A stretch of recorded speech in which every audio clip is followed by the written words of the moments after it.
यह कहानी मेरे एक अंकल की है जिनका एक बार एक तूफानी रात में एक बड़का भूत से सामना हुआ था। मेरे चाचा एक दर्जी हैं और उनकी दुकान हमारे घर के सामने ही है। वैसे तो वो अब सिलाई नहीं करते। यह कहानी तब की है जब वो सिलाई करते थे। उनकी दुकान पर एक अंकल काम करते थे जिनका नाम जोधराज था। वो वहां पार्ट टाइम जॉब करते थे। वो अंकल हमारे गांव के नहीं थे, बल्कि वो हमारे ही पास के एक गांव से आते थे। चूंकि उनका गांव इतना संपन्न नहीं था और वो हमारे पास ही के जिले में एक विश्वविद्यालय में पढ़ते थे, वह अपने खाली समय में हमारे ही गांव में दर्जी का काम करते थे। क्योंकि एक तो उनके गांव में इतनी अच्छी व्यवस्था नहीं थी, अर्थात नौकरी की, और दूसरा इससे वो अपनी पढ़ाई के लिए भी थोड़े पैसे कमा लेते थे। उनको हमारे गांव से अपने गांव जाने में लगभग 45 मिनट का समय लगता था और वो अपने गांव पहुंचने के लिए सड़क से जाते थे। ये कहानी उन्होंने ही मुझे सुनाई थी कि एक बार हमारे यहाँ बहुत तेज तूफान आया था और उसके साथ रह रहकर बारिश भी हो रही थी। आसमान में बिजली भी कड़क रही थी। उस दिन तूफान थमने का नाम ही नहीं ले रहा था। चूंकि अंकल शाम के समय अपने घर जाते थे, पर उस दिन तूफान के कारण उन्होंने सोचा कि थोड़ी देर बाद जब यह शांत हो जाएगा तब अपने घर चला जाऊंगा। पर तूफान नहीं रुका। मेरे चाचा उनसे बोले कि जोधराज, आज यहीं रुक जा, तूफान बहुत तेज है। आज यही दुकान में सो जा, कल अपने घर चले जाना।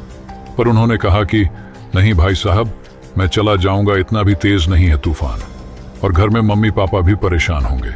चाचा बोले कि ठीक है, पर अगर रुकना हो तो रुक जाना। पर जोधराज अंकल अपने घर के लिए निकल गए।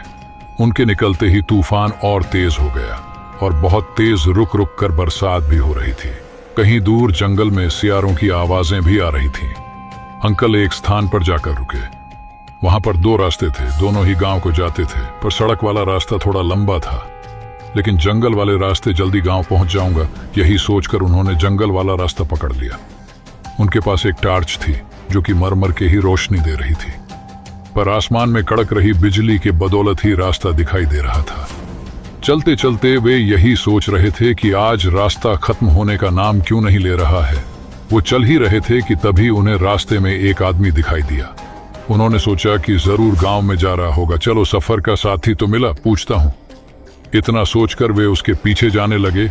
उन्होंने गौर किया कि वह आदमी एक पैर से लंगड़ा के चल रहा था, साथ ही में उसका सर रास्ते के बाईं ओर जंगल के पेड़ों की तरफ था और उसकी गर्दन नीचे की ओर झुकी थी। उसको एक विचित्र आदमी कहना ज्यादा अच्छा होगा, क्योंकि उसकी हरकतें किसी भी तरीके से सामान्य इंसान से नहीं मिल रही थी। यह सब अंकल ने उसके व्यवहार में पाया। अंकल उसके पीछे पीछे चल रहे थे और उसे कड़कती बिजली के माध्यम से ही समझ पा रहे थे। उन्हें जानने की इच्छा हुई कि यह आखिर कौन है। शायद गांव से ही तो नहीं, चल के देखा जाए। उन्होंने अपनी टार्च चालू की ताकि उसका चेहरा देख सके। वे जैसे ही उसके पास गए और उससे पलटने को कहा, वैसे ही उनकी टार्च बंद हो गई और एकदम से बिजली कड़क उठी। बिजली की रोशनी में उन्होंने उसका चेहरा देखा और वे एकदम से दूर जा गिरे। उनका शरीर मानो लकवाग्रस्त हो गया हो। उन्होंने देखा कि अब तक जिसे वो गांव का ही कोई आदमी समझ रहे थे, वो उनका भ्रम था, क्योंकि यह तो कुछ और ही था। उसकी आंखों की जगह दो बड़े बड़े छेद, मानो जैसे किसी ने दोनों आंखों को निकाल के बड़ा सा छेद कर दिया हो। उसका जबड़ा अपनी जगह से अलग होके एक तरफ लटक रहा था। उसमें से दांत साफ दिखाई दे रहे थे, पर दांत भी ऐसे थे कि काट ले तो सारा शरीर का मांस एक पल में निकाल दे।